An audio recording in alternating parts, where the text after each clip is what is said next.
PPF मतलब कि public provident fund account एक ऐसा इन्वेस्टमेंट ऑप्शन जहां पर आपके डिपॉजिटेड मनी की गारंटी गवर्नमेंट ऑफ इंडिया खुद लेती है और जो आपका पैसा पीपीएफ अकाउंट के अंदर डिपॉजिट होता है उसे कंट्री के डेवलपमेंट के लिए यूज भी किया जाता है। लेकिन जब हम अपना पीपीएफ अकाउंट ओपन करवाते हैं तो उसके पीछे हमारा जो प्राइमरी पर्पस होता है वो टैक्स को बचाना होता है। ऑब्वियसली पीपीएफ का बहुत बड़ा बेनिफिट भी है, लेकिन बिसाइड्स टैक्स सेविंग और भी कई सारे पीपीएफ के फीचर्स हैं जिसके बारे में आपको पता होना चाहिए और आज फिनालिसिस में मैं उसी के बारे में बात करने वाला हूं। तो आइए शुरू करते हैं हमारा आज का वीडियो पीपीएफ के ऊपर।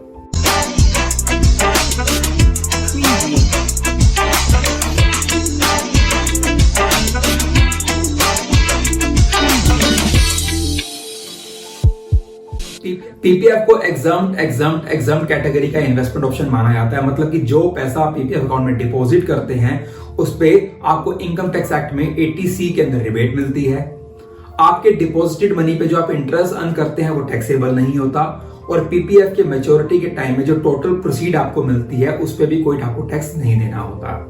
बिसाइड्स दिस प्री मैच्योर या पार्शियल विड्रॉल के केस के अंदर भी आपको टैक्स पे नहीं करना होता। बट यहाँ पे एक एक्सेप्शन है कि अगर आप पार्शियल विड्रॉल कर रहे हैं और उसका अमाउंट 20 लाख रुपए से ज्यादा का है और आपने पिछले 3 सालों से इनकम टैक्स रिटर्न नहीं भरी है तो आपको अपने विड्रॉल के ऊपर टीडीएस पे करना होगा। अगर हम पीपीएफ के टेन्योर ऑफ इन्वेस्टमेंट की बात करें तो 15 इयर्स का होता है और ये 15 इयर्स की कैलकुलेशन है वो फाइनेंशियल ईयर के एंड से होती है।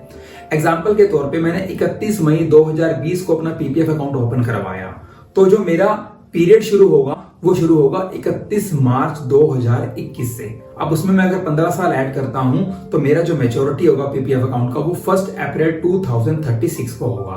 तो एक्चुअली जो मैंने अपना पैसा पीपीएफ में डिपॉजिट किया है वो 15 साल नहीं 15 साल 10 महीने के लिए किया है। जब 15 साल पूरे होने के बाद आपका पीपीएफ अकाउंट मैच्योर हो जाता है तो आपके पास 2 ऑप्शन होते हैं। आप चाहें तो उसको फर्दर एक्सटेंड भी कर सकते हैं। अब जब बात आती है पीपीएफ के एक्सटेंशन की तो यार फर्दर 2 ऑप्शन हमारे पास होते हैं। एक होता है पीपीएफ एक्सटेंशन विद कंट्रीब्यूशन और एक होता है विदाउट कंट्रीब्यूशन। दोनों में डिफरेंस समझते हैं। अगर मैं विदाउट कंट्रीब्यूशन की बात करूं तो यहां पर क्या होगा कि अगर आप 15 साल पूरे होने के बाद अपने पैसे को विड्रॉ नहीं करते हैं तो बैंक ऑटोमेटिकली इसको अगले 5 सालों के लिए आगे फर्दर कंटिन्यू कर लेगा। यहां पर आप और पैसा तो डिपॉजिट नहीं कर पाएंगे, लेकिन जो आपका पहले से पैसा उसमें डिपॉजिटेड है उस पर आपको कंटिन्यूअसली इंटरेस्ट मिलता चला जाएगा। लेकिन अगर आप चाहते हैं कि आपका पीपीएफ अकाउंट एक्सटेंड हो जाए और आप चाहते हैं कि उसमें फर्दर आप और पैसा कंट्रीब्यूट भी करें अगले 5 सालों के लिए तो उस केस के अंदर आपको बैंक के अंदर एक फॉर्म भर के देना होगा। इसको हम फॉर्म H के नाम से बुलाते हैं। तो यहाँ पे आपको करना क्या है कि जब आपका अकाउंट मैच्योर होता है तो उसके विद इन 1 ईयर आपको एक फॉर्म भर के देना है और यहाँ पर आप और पैसा भी पीपीएफ के अंदर डिपॉजिट कर पाएंगे। अगर हम पीपीएफ में अमाउंट ऑफ इन्वेस्टमेंट की बात करें तो मिनिमम आपको एक फाइनेंशियल ईयर के अंदर 500 रुपए पीपीएफ में जमा करवाने होंगे और मैक्सिमम आप 1,50,000 रुपए एक फाइनेंशियल ईयर में पीपीएफ में डिपॉजिट करवा सकते हैं। अब कौन कौन से ऐसे लोग हैं जो पीपीएफ अकाउंट ओपन करवा सकते हैं, आइए उसको समझते हैं। कोई भी इंडियन सिटीजन अपने नाम पर पीपीएफ अकाउंट ओपन करवा सकता है, बट यहाँ पे एक कंडीशन है, आप अपने नाम पे सिर्फ और सिर्फ एक ही पीपीएफ अकाउंट ओपन करवा सकते हैं। हाँ, लेकिन अगर आपके बच्चे हैं जो कि माइनर हैं, आप उनके बिहाफ पे पीपीएफ अकाउंट ओपन जरूर करवा सकते हैं। लेकिन हमें यहाँ पे ये भी जानना जरूरी है कि जो मैक्सिमम लिमिट है पीपीएफ अकाउंट के अंदर पैसा डिपॉजिट करने की वो 1,50,000 रुपीज की है। अब इसका मतलब ये नहीं है कि आपने अपने नाम पे पीपीएफ अकाउंट खुलवा लिया, अपने बच्चे के नाम पे भी खुलवा लिया और 1.5 लाख रुपए आप अपने अकाउंट पे जमा करवा रहे हैं और 1.5 लाख रुपए अपने माइनर बच्चे के नाम पे भी जमा करवा रहे हैं, तो ये आपको अलाउड नहीं है। चाहे आपका खुद का अकाउंट है और आपके साथ में बच्चे का अकाउंट भी आपने ओपन करवाया हुआ है, लेकिन मैक्सिमम अमाउंट जो आप पीपीएफ में डिपॉजिट कर सकते हैं वो 1,50,000 रुपीज ही रहने वाला है। कोई भी हिंदू अनडिवाइडेड फैमिली या कोई भी एनआरआई अपने नाम पे पीपीएफ अकाउंट ओपन नहीं करवा सकता।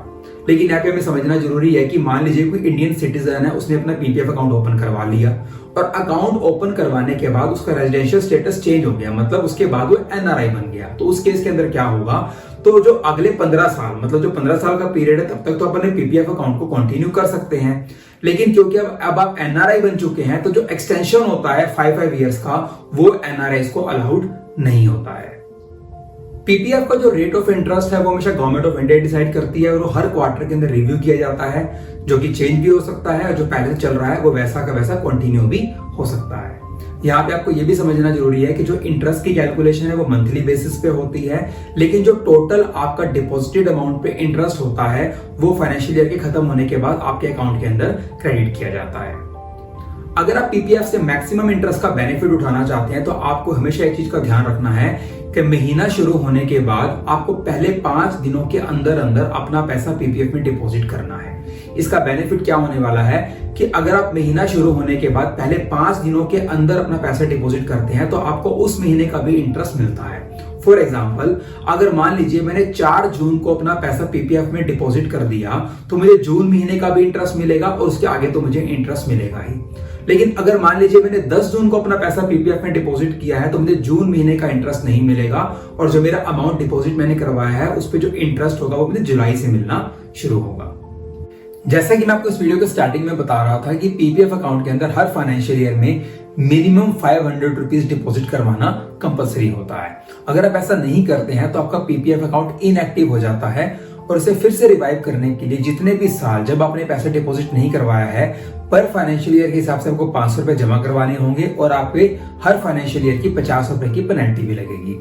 फॉर एग्जांपल, पिछले 3 फाइनेंशियल ईयर में अगर आपने पीपीएफ में पैसा जमा नहीं करवाया तो पर फाइनेंशियल ईयर के हिसाब से आपको 500 रुपए देने पड़ेंगे, मतलब कि 1500 रुपए, प्लस आपको 50 रुपए हर फाइनेंशियल ईयर की पेनल्टी देनी पड़ेगी, मतलब कि टोटल 150 रुपए आपको देने पड़ेंगे। तो आप 1650 रुपए जमा करवाएंगे, लेकिन जो आपको इंटरेस्ट पे अर्निंग होने वाली है वो 1500 रुपए होगी। जो आपने 150 रुपीज एक्स्ट्रा डिपॉजिट किया है वो आपकी पेनल्टी मानी जाएगी।